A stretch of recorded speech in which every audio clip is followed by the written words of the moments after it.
Legal പ്രസത്തിലേക്ക് സ്വാഗതം. ഞാൻ അത്യാവശ്യമായി മെഡിക്കൽ സ്റ്റോറിൽ നിന്നും ഒരു മരുന്ന് വാങ്ങുകയാണ്. ഓർഡർ ചെയ്ത് വരുത്തിയ മരുന്നാണ്. പെട്ടെന്ന് അതിന് പേയ്മെൻറ്റ് നൽകാൻ നോക്കുമ്പോൾ എൻ്റെ ഗൂഗിൾ പേ വർക്കാകുന്നില്ല. ഞാൻ പെട്ടു. മരുന്നെടുക്കാൻ കഴിയാതെ വരികയാണ്. ഞാൻ തിരികെ വരും വഴി വണ്ടിയിൽ പെട്രോൾ ഇല്ല. അടുത്ത് കണ്ട പെട്രോൾ പമ്പിൽ നിന്നും 1000 രൂപയ്ക്ക് പെട്രോൾ അടിക്കുകയാണ്. പേയ്മെൻറ്റ് ചെയ്യാൻ നോക്കുമ്പോൾ ഗൂഗിൾ പേയിൽ നിന്നും പണം പോകുന്നില്ല. എൻ്റെ കയ്യിലാണെങ്കിൽ ഒരു കറൻസി നോട്ട് പോലും ഇല്ല. അവിടെയും പെട്ടു. ആകെയുള്ള എൻ്റെ പണം മുഴുവൻ ബാങ്ക് അക്കൗണ്ടിലാണ്. ATM കാർഡ് ഉപയോഗിച്ച് നോക്കി, അതും വർക്കാകുന്നില്ല. അങ്ങനെ ബാങ്കിൽ വിളിച്ചു. അപ്പോൾ അവർ പരിശോധിച്ചിട്ട് പറയുകയാണ് എൻ്റെ ബാങ്ക് അക്കൗണ്ട് ഫ്രീസ് ചെയ്തിരിക്കുകയാണ് എന്ന്. ഇതിനെയാണ് ശരിക്കും പെടുക എന്ന് പറയുന്നത്. ബാങ്ക് അക്കൗണ്ട് നിശ്ചലമാകുക. എങ്ങനെയാണ് നമ്മുടെ ബാങ്ക് അക്കൗണ്ട് ഫ്രീസ് ആകുന്നത്? ഇത് നമ്മുടെ ജീവിതത്തെ എപ്രകാരം ബാധിക്കും? ഇതിന് എന്താണ് പരിഹാരം? ഇതൊക്കെയാണ് ഇന്നത്തെ വീഡിയോയുടെ വിഷയം. This is legal prism, law made easy.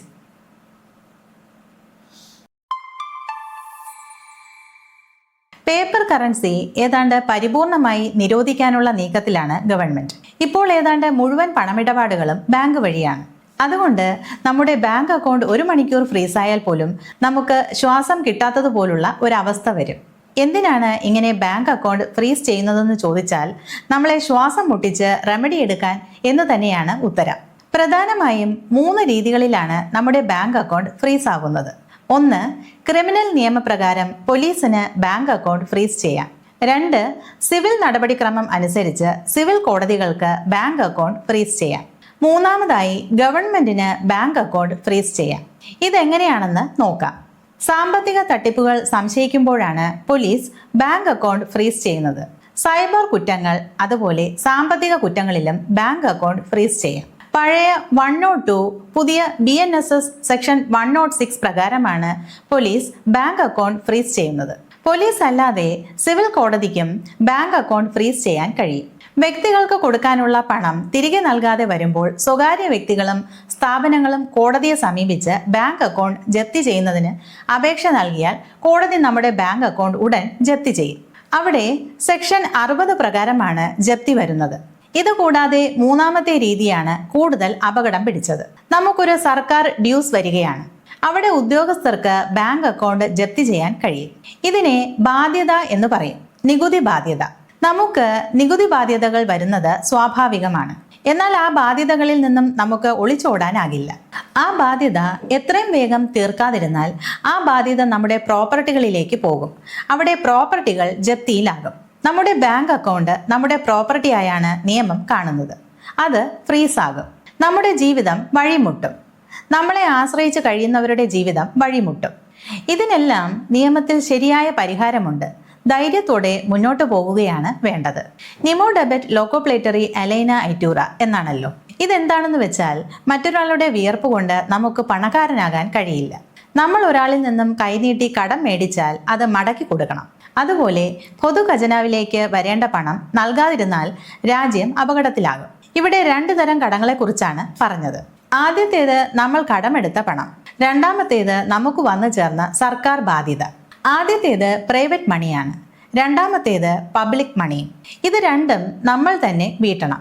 പക്ഷേ പബ്ലിക് മണി നമ്മെ പെട്ടെന്ന് വരിഞ്ഞു മുറുക്കും.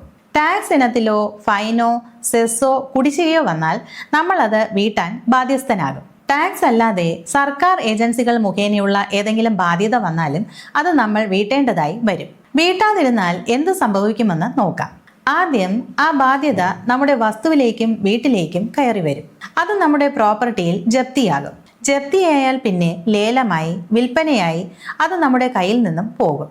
വീടും സ്ഥലവും മാത്രമല്ല, വാഹനവും മരവും കെട്ടിടവും ഒക്കെ ജപ്തി ചെയ്യാവുന്നതാണ്. പാട്ടമോ വാടകയോ കിട്ടാനുണ്ടെങ്കിൽ അതും ജപ്തിയിലേക്ക് പോകാം. വിള, കന്നുകാലി, വിൽപ്പനയ്ക്കുള്ള ചരക്കുകൾ ഒക്കെ ജപ്തി ചെയ്യാം. നമുക്ക് കിട്ടാനുള്ള കടമോ ഡിവിഡൻഡോ ഒക്കെ ജപ്തി ചെയ്യാം. നമ്മുടെ ബിസിനസ് ജപ്തി ചെയ്യാം. ഇവിടെ ഏറ്റവും അപകടകരമായ ജപ്തി ബാങ്ക് അക്കൗണ്ട് ജപ്തിയാണ്. ഇന്നത്തെ കാലത്ത് ബാങ്ക് അക്കൗണ്ട് ഇല്ലാതെ നമുക്ക് ഒന്ന് നേരെ ചൊവ്വേ ശ്വാസം പോലും വിടാൻ പറ്റാത്ത അവസ്ഥയാണ്. കാരണം നമ്മുടെ സ്വന്തം പണം അത് കൈവശം വെക്കുന്നത് ബാങ്കും പണം എണ്ണിക്കൊടുക്കുന്നത് ഗൂഗിൾ പേയുമാണ്.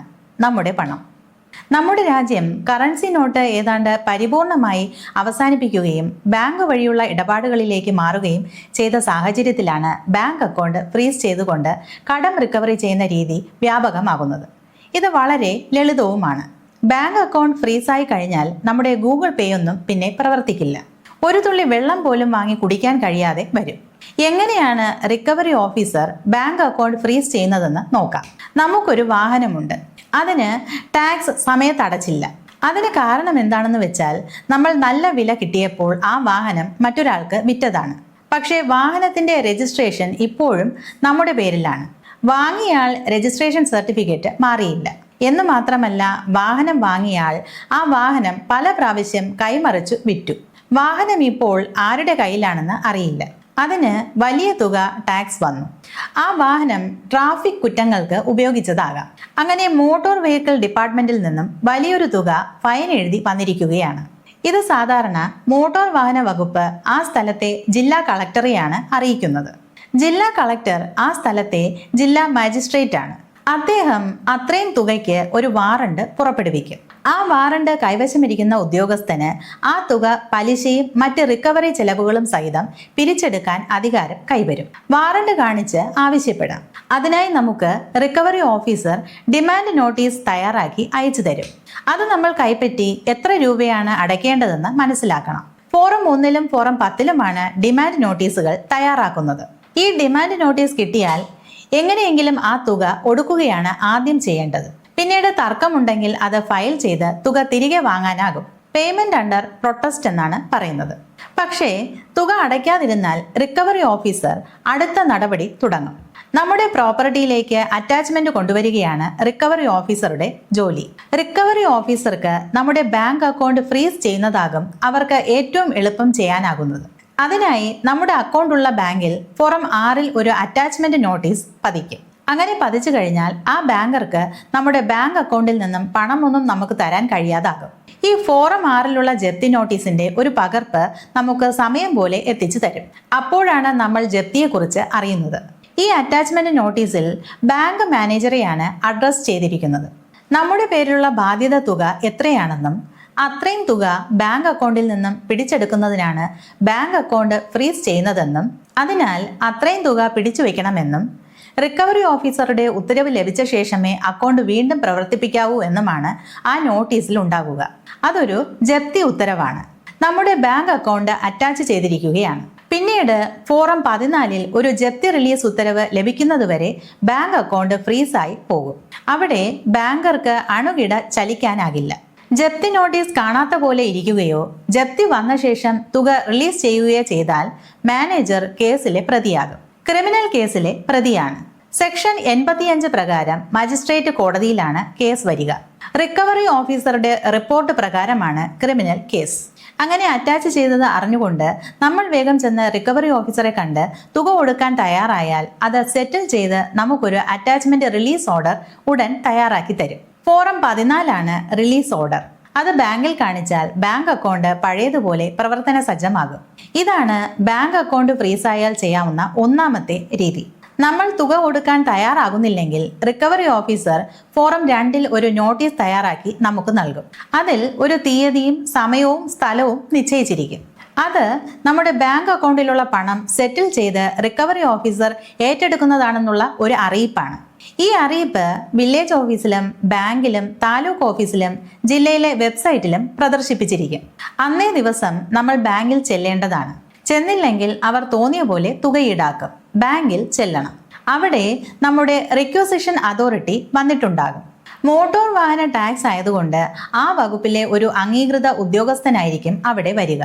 റിക്കവറി ഓഫീസർ ബാങ്ക് അക്കൗണ്ടിലെ തുക കണ്ടുകെട്ടിയത് മോട്ടോർ വാഹന വകുപ്പിന്റെ അക്കൗണ്ടിലേക്ക് ട്രാൻസ്ഫർ ചെയ്യുന്നതിനുള്ള രേഖകൾ തയ്യാറാക്കി തുക കൈമാറുകയും അതിന്റെ വിവരം കുടിശ്ശികക്കാരനായ നമുക്ക് പകർപ്പ് നൽകുകയും ചെയ്യും. സാധാരണഗതിയിൽ ഒരു മഹസർ തയ്യാറാക്കിയാകും തുക കൈമാറുക.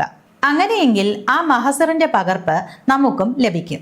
ആ മഹസറിൽ ജപ്തി ചെയ്യുന്ന ഉദ്യോഗസ്ഥനും റിക്വസിഷൻ അതോറിറ്റിയും ഒപ്പിട്ടിട്ടുണ്ടായിരിക്കും. ആ ജപ്തിയെ നമുക്ക് ചലഞ്ച് ചെയ്യണമെങ്കിൽ ഈ മഹസർ കോപ്പി ഉപയോഗിക്കാം. അതുപയോഗിച്ച് അപ്രകാരം തുക ഒടുക്കാനില്ലെന്ന് സ്ഥാപിച്ച തുക തിരികെ വാങ്ങിയെടുക്കാവുന്നതാണ്. നമ്മുടെ പണം എടുത്തതിനുള്ള രസീതും ഈ മഹസർ തന്നെ ആയിരിക്കും. ഇനി തുക ഒടുക്കിയത് കൂടുതലാണെന്ന് തോന്നുന്നുവെങ്കിൽ അത് ചലഞ്ച് ചെയ്യാവുന്നതാണ്. നമ്മൾ ബാങ്കിൽ പോകാതിരുന്നാൽ നമുക്ക് മഹസർ കോപ്പി ലഭിക്കണമെന്നില്ല. ഇനി നമ്മുടെ ബാധ്യത യഥാർത്ഥ തുകയാണെന്നിരിക്കട്ടെ. അപ്പോൾ അങ്ങനെ കുടിശ്ശിക തുക മുഴുവൻ റിക്കവറി ആയാൽ ഫോറം 14 ജപ്തി റിലീസ് ഉത്തരവ് നമുക്ക് ലഭിക്കാനുള്ള അവസരം കൈവരും. അത് ബാധ്യതയില്ലെന്നുള്ള സർട്ടിഫിക്കറ്റാണ്. അത് വാങ്ങി മുന്നോട്ട് പോകാം. എത്ര വർഷം കഴിഞ്ഞാലും ഈ ഫോറം 14 ജപ്തി റിലീസ് ഉത്തരവ് വളരെ പ്രസക്തമായിരിക്കും. റവന്യൂ റിക്കവറി നടപടികളെ നമുക്ക് ചെറുത്തു നിൽക്കാനാകുമോ എന്ന് ചോദിച്ചാൽ ചെറുത്തു നിൽക്കാനാകില്ല എന്നാണ് ഉത്തരം. അവർ നമ്മുടെ പ്രോപ്പർട്ടികൾ ജപ്തി ചെയ്യും. റവന്യൂ റിക്കവറി നടപടികൾക്കെതിരെ സിവിൽ കോടതിയിൽ പോകുന്നതിന് സെക്ഷൻ 72 പ്രകാരം വിലക്കുണ്ട്. എന്നുവെച്ചാൽ റവന്യൂ റിക്കവറിക്കെതിരെ സിവിൽ കോടതികളിൽ വ്യവഹാരം ഫയൽ ചെയ്യുന്നത് വിലക്കിയിരിക്കുന്നു. അവിടെ പേയ്മെന്റ് അണ്ടർ പ്രൊട്ടസ്റ്റ് ആണ് അനുവദിക്കപ്പെട്ടിരിക്കുന്നത്. അതായത് മുഴുവൻ തുകയും അടച്ച ശേഷം അതിൽ നിന്നും അർഹമായ വിഹിതം തിരികെ കിട്ടുന്നതിന് തർക്കം ഫയൽ ചെയ്യാമെന്ന്. അത് സെക്ഷൻ 70 പറയുന്നത്. നമുക്ക് കിട്ടേണ്ട നമ്മുടെ പണം കയ്യിൽ വയ്ക്കുന്ന ഏതൊരാളുടെ നേർക്കും റിക്കവറി ഓഫീസർക്ക് ജപ്തി പുറപ്പെടുവിക്കാവുന്നതാണ്. അത് സ്വകാര്യ വ്യക്തികളോ സ്വകാര്യ സ്ഥാപനങ്ങളോ സ്വകാര്യ ധനകാര്യ സ്ഥാപനങ്ങളോ സ്വർണ്ണ പണയ സ്ഥാപനങ്ങളോ ആണെങ്കിൽ ഫോറം 3 പ്രൊഹിബിറ്ററി ഓർഡർ ആയിരിക്കും റിക്കവറി ഓഫീസർ പുറപ്പെടുവിക്കുന്നത്. അങ്ങനെയുള്ള പ്രൊഹിബിറ്ററി ഓർഡർ ഒരു ജപ്തി ഉത്തരവ് കൂടിയായിരിക്കും. നമ്മുടെ പണം കൈവശം വയ്ക്കുന്ന ബാങ്കർ ഒരു പബ്ലിക് ഓഫീസർ ആയതുകൊണ്ടാണ് ഫോറം 6 അറ്റാച്ച്മെന്റ് ഓർഡർ തയ്യാറാക്കുന്നത്. നമ്മുടെ അക്കൗണ്ടോ സ്വർണമോ ലോക്കറോ പൊതുമേഖലാ ബാങ്ക് പോലുള്ള പൊതുസ്ഥാപനമാണെങ്കിൽ ഫോറം 6 ജപ്തി ഉത്തരവ് പുറപ്പെടുവിക്കുന്നതാണ്. കോടതിയിലാണെങ്കിലും കോടതിക്കെതിരെ ഫോറം 6 ഉത്തരവ് പുറപ്പെടുവിക്കുന്നതാണ്. കോടതിക്കെതിരെ ഉത്തരവ് പുറപ്പെടുവിക്കാനുള്ള റവന്യൂ റിക്കവറി ഓഫീസറുടെ അധികാരമാണ് ഇത്. സ്വകാര്യ സ്ഥാപനങ്ങളാണെങ്കിൽ ഫോറം 6 മറിച്ച് ഫോറം 3 ജപ്തി ഉത്തരവ് പുറപ്പെടുവിക്കുന്നത്. രണ്ടായാലും ജപ്തി ഉത്തരവ് പതിച്ചു കഴിഞ്ഞാൽ പിന്നെ ആ വസ്തുവോ പണമോ സ്വർണമോ നീക്കം ചെയ്യുകയോ കൈമാറ്റം ചെയ്യുകയോ ചെയ്താൽ ആ ബാങ്കർ അല്ലെങ്കിൽ ധനകാര്യ സ്ഥാപന ഉടമ ജയിലിലാകും.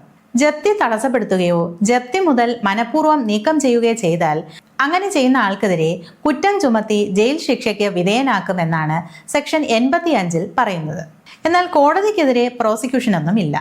അവിടെ ജഡ്ജി ഒരു തീരുമാനമെടുക്കണമെന്ന് മാത്രമാണ് നിയമത്തിൽ പറയുന്നത്. നീക്കം ചെയ്ത ജപ്തി മുതൽ തിരികെ എടുക്കുന്നതിന് സിവിൽ നടപടികളാണ്, റെസ്റ്റിറ്റ്യൂഷൻ ഓഫ് പൊസഷൻ നടപടികൾ. അതുകൊണ്ട് ജപ്തി വന്നുപോയാൽ അത് കൈമാറ്റം ചെയ്യാനോ തടസ്സപ്പെടുത്താനോ മുതൽ നീക്കം ചെയ്യാനോ ആരും തയ്യാറാകില്ല. ഇപ്രകാരം ബാങ്ക് അക്കൗണ്ട് ഫ്രീസ് ചെയ്ത നടപടിയെ 2025 കേരള ഹൈക്കോടതിയിൽ ചോദ്യം ചെയ്തിട്ടുണ്ട്. എന്നാൽ ബാങ്ക് അക്കൗണ്ട് ഫ്രീസ് ചെയ്ത നടപടിയിൽ തെറ്റില്ലെന്നും റവന്യൂ റിക്കവറി ആക്ടിലെ വ്യവസ്ഥകൾ പ്രകാരം നടപടി സ്വീകരിക്കാവുന്നതാണെന്നും വിലയിരുത്തി. മറ്റ് പ്രോപ്പർട്ടികൾ ഉള്ളപ്പോൾ ബാങ്ക് അക്കൗണ്ട് ഫ്രീസ് ചെയ്തത് തെറ്റാണെന്ന് പരാതിക്കാർ കോടതിയിൽ വാദിച്ചു. ബാങ്ക് അക്കൗണ്ട് മരവിപ്പിക്കുന്നത് കടുത്ത പ്രയോഗമാണെന്നും എന്നിരുന്നാലും ഏത് പ്രോപ്പർട്ടിയിൽ നിന്നും തുക പിരിക്കണമെന്ന കാര്യത്തിൽ റിക്കവറി ഓഫീസർക്ക് തീരുമാനമെടുക്കാനാകുമെന്നും കോടതി പറഞ്ഞു. എന്നാൽ ആ പ്രത്യേക കേസിൽ റിക്കവറി ഓഫീസറുടെ അക്കൗണ്ടിലേക്ക് തുക ക്രെഡിറ്റ് ചെയ്ത നടപടിയെ കോടതി വിമർശിച്ചതായി കാണുന്നു. റിക്കവറി ചെയ്ത തുക കുടിശ്ശിക പിരിഞ്ഞു കിട്ടേണ്ട സ്ഥാപനത്തിലേക്കാണ് കൈമാറേണ്ടതെന്ന് ഇതിൽ നിരീക്ഷിച്ചു. ഇവിടെ റിക്കവറി ഓഫീസർക്ക് റെയ്ഡ് ചെയ്ത് പ്രോപ്പർട്ടികൾ കണ്ടെത്താം, പിടിച്ചെടുക്കാം. ഇവിടെ ഹൈക്കോടതി CRPCയിലെ സെക്ഷൻ 102 ഇപ്പോഴത്തെ BNSS സെക്ഷൻ 106നെയാണ് ആശ്രയിക്കുന്നത്. ഈ സെക്ഷനിലാണ് പോലീസ് ഓഫീസർക്ക് ബാങ്ക് അക്കൗണ്ട് ഫ്രീസ് ചെയ്യാനുള്ള അധികാരം പറയുന്നത്. അതേ അധികാരം തന്നെയാണ് ഇവിടെ റിക്കവറി ഓഫീസറും വിനിയോഗിക്കുന്നത്. റവന്യൂ വകുപ്പിലെ ഡെപ്യൂട്ടി തഹസിൽദാരാണ് ഇവിടെ റെയ്ഡ് കണ്ടക്ട് ചെയ്യുന്നത്. അദ്ദേഹത്തെ ഓതറൈസ്ഡ് ഓഫീസർ എന്നാണ് പറയുന്നത്. ED റെയ്ഡ് പോലെ സ്വർണ്ണ പണയം, ലോക്കറിലെ വിലപിടിപ്പുള്ള വസ്തുക്കൾ എന്നിവയും റിക്കവറി ഓഫീസർക്ക് റെയ്ഡ് ചെയ്ത് കണ്ടുപിടിക്കാനും ജപ്തി ചെയ്ത് പിടിച്ചെടുക്കാനുമുള്ള അധികാരമുണ്ട്. അതുപോലെ എവിടെ ഒളിപ്പിച്ചിരിക്കുന്ന പ്രോപ്പർട്ടികളും റിക്കവറി ഓഫീസർക്ക് സെർച്ച് ചെയ്ത് കണ്ടെടുക്കാം. നമ്മുടെ താമസ വീടിനുള്ളിലും സെർച്ച് ചെയ്ത് അനുയോജ്യമായ പ്രോപ്പർട്ടികൾ ജപ്തി രേഖപ്പെടുത്തി പിടിച്ചെടുക്കാം. പൂട്ടിയിട്ട മുറികൾ ബലം പ്രയോഗിച്ച് തുറക്കാനാകും. ഇതിന് വാറണ്ട് വേണ്ടേ എന്ന് നമുക്ക് സംശയം തോന്നാം. അതിന് വാറണ്ട് നേരത്തെ തന്നെ ജില്ലാ മജിസ്ട്രേറ്റ് പുറപ്പെടുവിച്ചിട്ടുണ്ടാകും. ഫോറം 25 വാറണ്ട് പുറപ്പെടുവിക്കുന്നത്. അതിന്റെ ബലത്തിലാണ് റിക്കവറി ഓഫീസർ നടപടികൾ നടത്തുന്നത്. അപ്രകാരം നടപടി നടത്തുന്ന ഉദ്യോഗസ്ഥനെ തടസ്സപ്പെടുത്തുന്നത് സെക്ഷൻ 121 പ്രകാരം കുറ്റമാകും. 5 മുതൽ 10 വർഷം വരെ ശിക്ഷ കിട്ടാവുന്ന കുറ്റം. കടമോ ബാധ്യതയോ നമ്മളെ വരിഞ്ഞു മുറുക്കാതെ കരുതലോടെ മുന്നോട്ടു പോകണം എന്ന പാഠമാണ് ഇന്നത്തെ വീഡിയോയിലൂടെ നമ്മൾ പഠിച്ചത്. ഡെറ്റ് ട്രാപ്പ് നമ്മളെ വരിഞ്ഞു മുറുക്കിയേക്കാം. കഴിവതും ആഡംബരത്തിനു വേണ്ടി അമിതമായ ബാധ്യതകൾ തലയിലെടുത്ത് വയ്ക്കാതിരിക്കുകയാകും നല്ലത്. അതുപോലെ സർക്കാർ ഫൈനുകളോ കുടിശ്ശികകളോ വന്നാൽ അത് എത്രയും നേരത്തെ അടച്ചു തീർത്താൽ പലിശയെങ്കിലും ഒഴിവായി കിട്ടും. പലിശയും കൂട്ടുപലിശയുമാണ് നമ്മളെ കടക്കെണിയിൽ എത്തിക്കുന്നത്. അല്ലെങ്കിൽ അതും അടയ്ക്കണം. റിക്കവറി ചെലവുകളും നേരിടേണ്ടി വരും. ഈ വീഡിയോ ഇവിടെ അവസാനിക്കുകയാണ്. വീഡിയോ ആവശ്യക്കാരിലേക്ക് ഷെയർ ചെയ്ത് സഹായിക്കുമല്ലോ. Thank you. This is legal prism, law made DC.